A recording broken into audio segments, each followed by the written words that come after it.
Dooku was the Supreme Chancellor? In canon, Dooku became a political idealist who heads a secessionist movement from the Republic. Because of his collaboration with Sidious and his reliance on the dark side, Dooku eventually meets his end at the hands of Anakin Skywalker.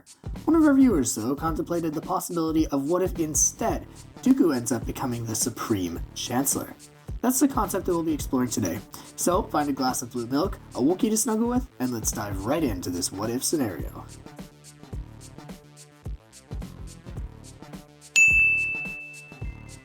Our story begins with the election for chancellorship following the confidence vote against Chancellor Valorum that takes place in The Phantom Menace. The same candidates that ran in The Phantom Menace put their names forward in the Senate for the nomination. However, in this timeline, another figure also puts in his bid for the chancellorship, the respected former Jedi, Count Dooku. While he had been managing things well on Sereno, he had seen that the Republic was beginning to fall apart. Dooku had witnessed the blockade on Naboo, and he could foresee similar things happening elsewhere if the corporations continued to gain more power. Under special permission of the senator from his sector, Dooku is allowed to place his name in the race for Chancellor, and he makes a strong case for why he should be the next head of state for the Republic.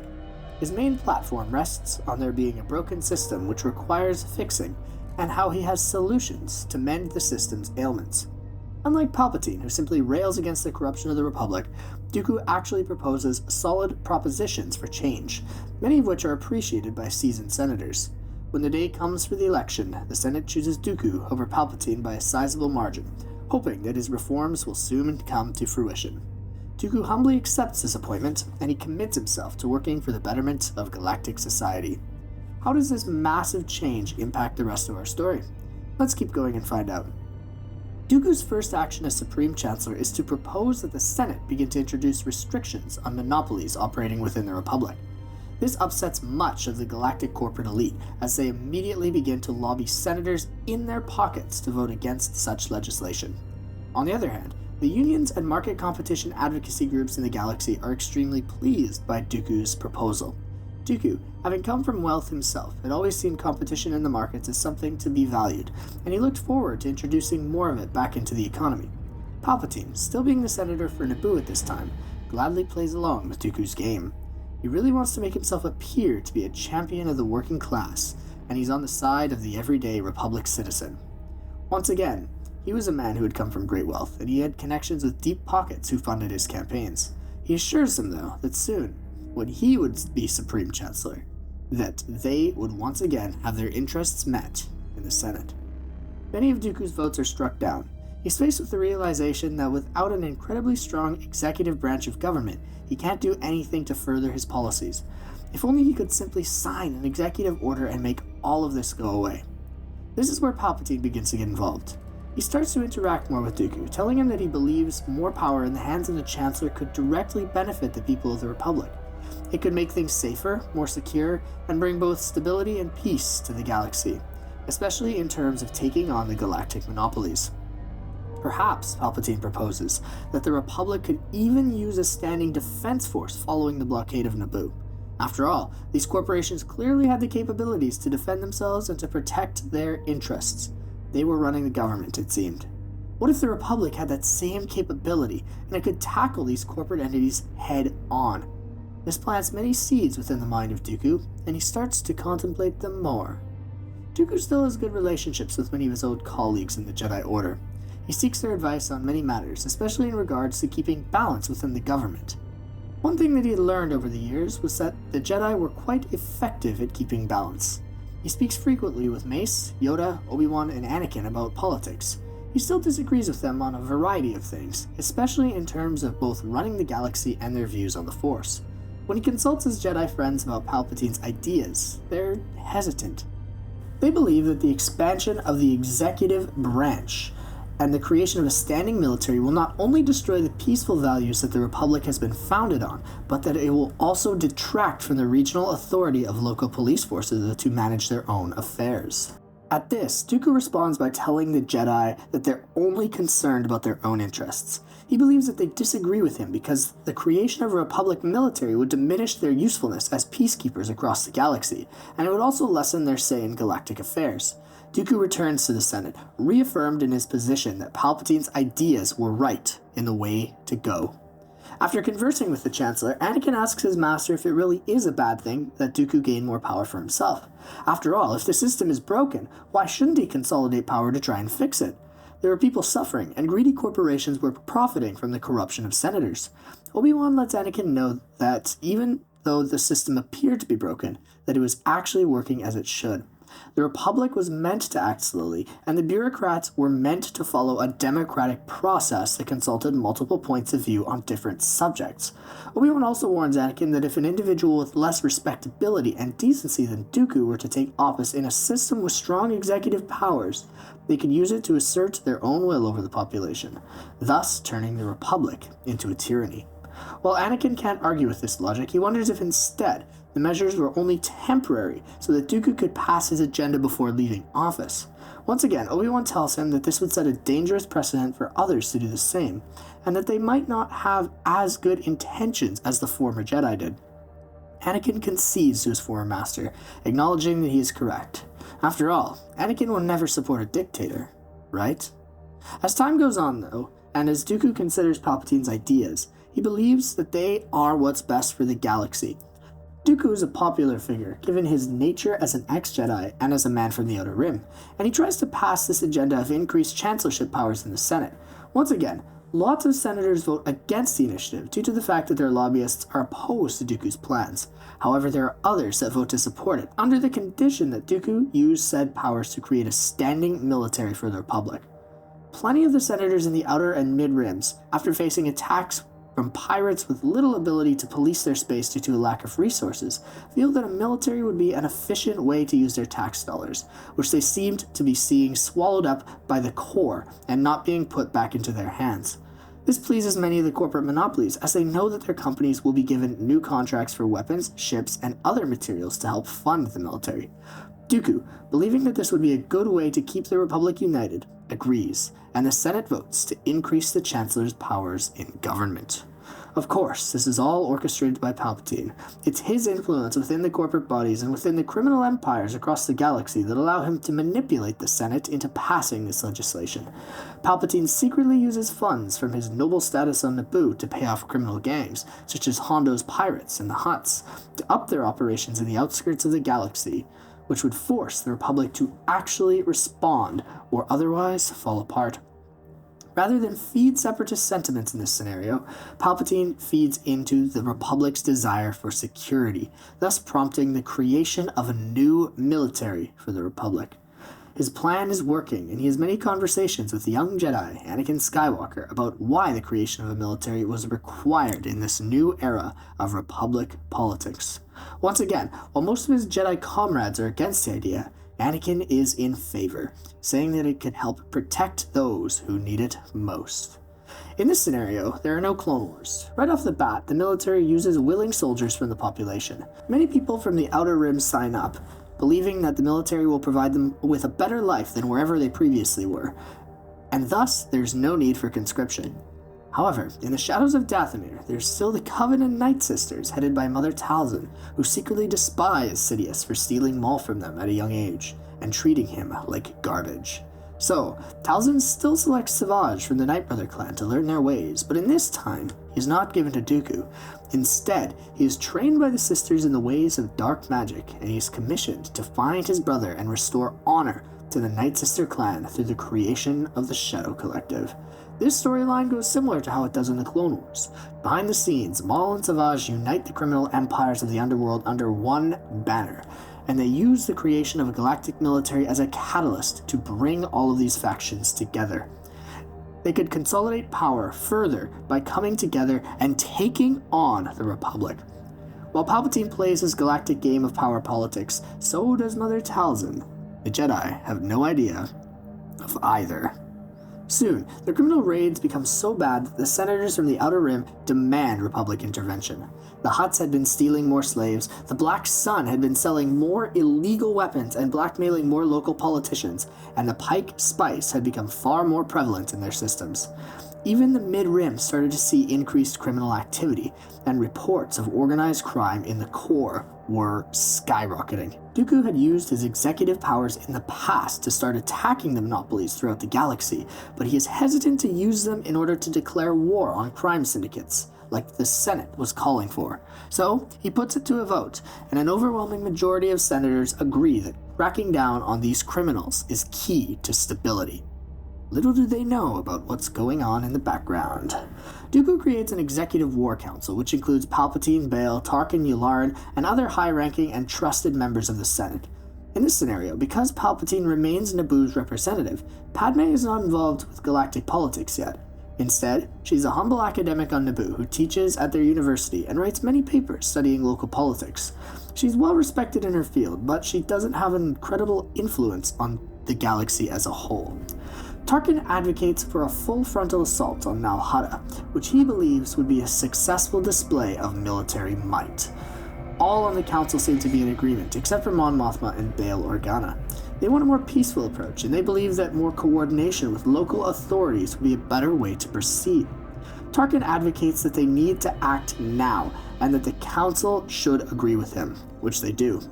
Dooku takes Tarkin's advice, and he ends up sending a small contingent of Jedi to help support the military attack on the criminal hub, which includes his most trusted advisors and friends, Yoda, Mace Windu, Obi-Wan, Anakin, and Anakin's new apprentice, Ahsoka Tano. Palpatine smiles as soon as this attack is authorized. This would be playing perfectly into his hands.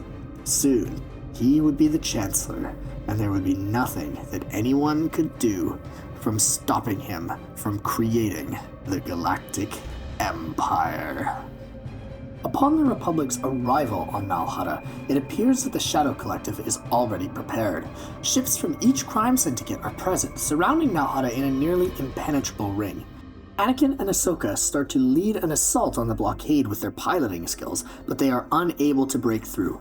The brute force of Yularen's Venators are also unable to make a decent dent in the blockade, and the criminals start their own counteroffensive. Once again, fighters from all of the syndicates start to swarm the Republic forces.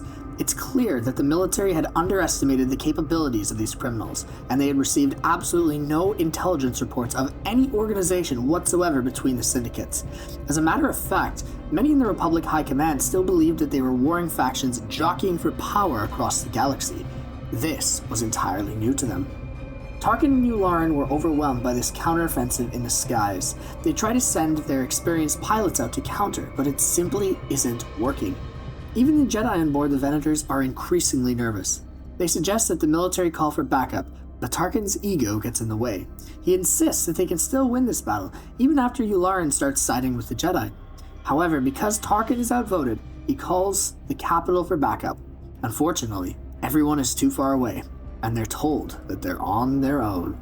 Anakin and Ahsoka are able to help with the assault upon their return, but they're forced back to the bridge by the overwhelming number of attackers.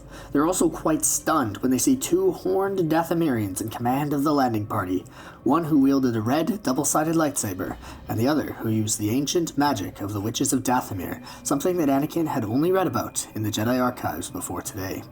Soon, the fighting falls to the bridge. That's when Obi-Wan lays his eyes upon Maul for the first time in over a decade, and his stomach drops. How had this man survived? Obi-Wan had sliced him in half.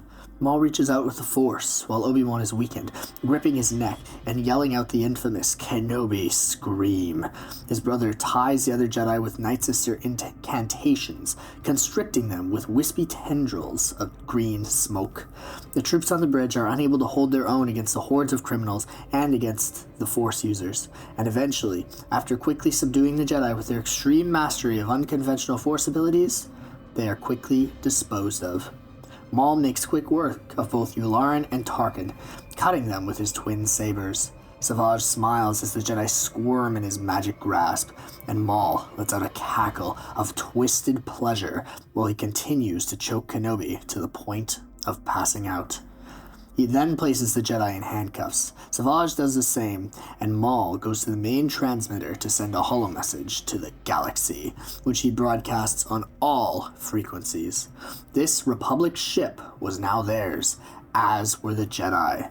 The Hutts needed slaves, and the Republic would soon feel the might of the Shadow Collective.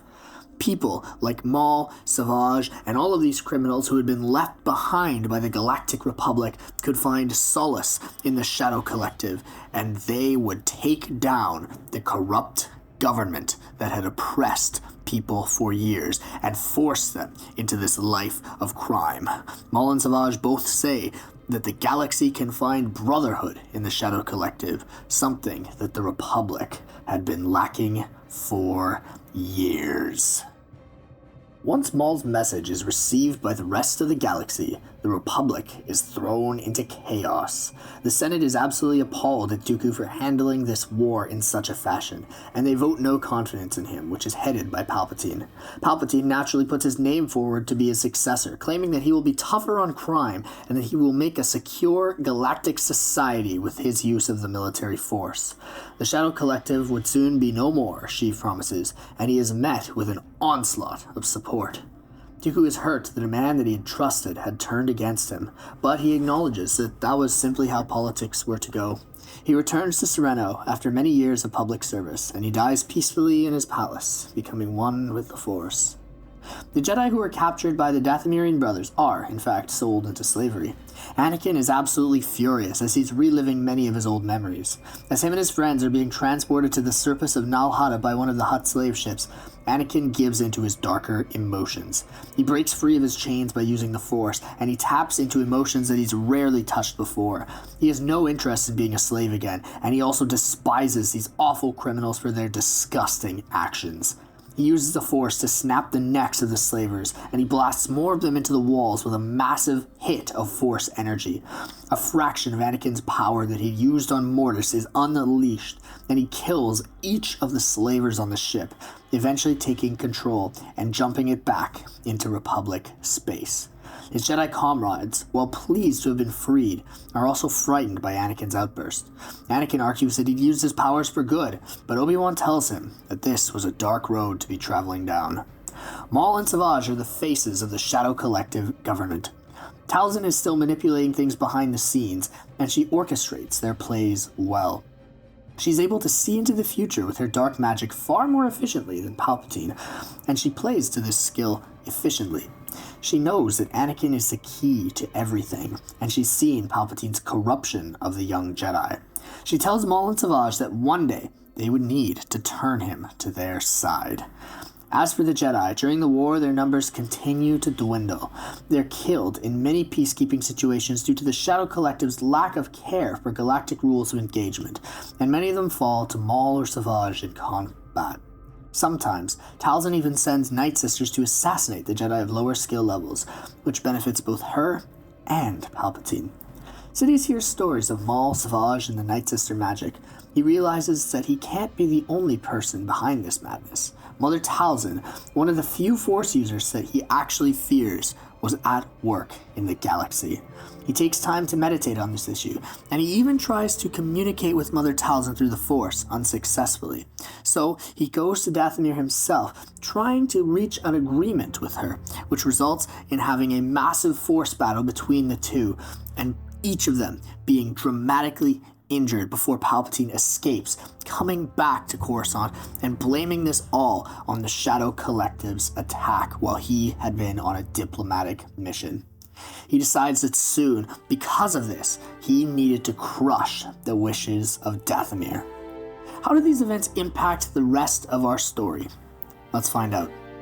Palpatine, in the name of galactic peace and prosperity, declares his intentions following the Night Sister attack on him to become the Emperor, extending his executive powers even further. The Senate, tired of this prolonged war, is excited by this, and they vote to reform the Republic into the First Galactic Empire.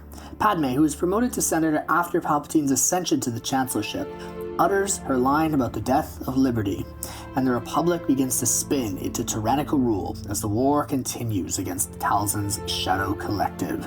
The Shadow Collective continues to consolidate power in the Outer Rim, and they hit crucial Imperial targets. Obi-Wan, Yoda, Mace, and Ahsoka wonder if they're truly fighting on the right side anymore, and they elect to remove themselves from the realm of galactic politics. For this, they are labeled as deserters by Palpatine, even though they've never been formally involved with the military. Because of their prestigious place within the Republic, Palpatine says that they're dangerous to the unity of the Empire for their radical thoughts, and he places bounties on their heads directly. Anakin, on the other hand, goes a different route. Because he had seen the slaving firsthand and hates the criminals with all of his heart, he thinks that Palpatine is doing the right thing by prolonging the war on the Shadow Collective. He joins Palpatine, excited to be a military enforcer for the man.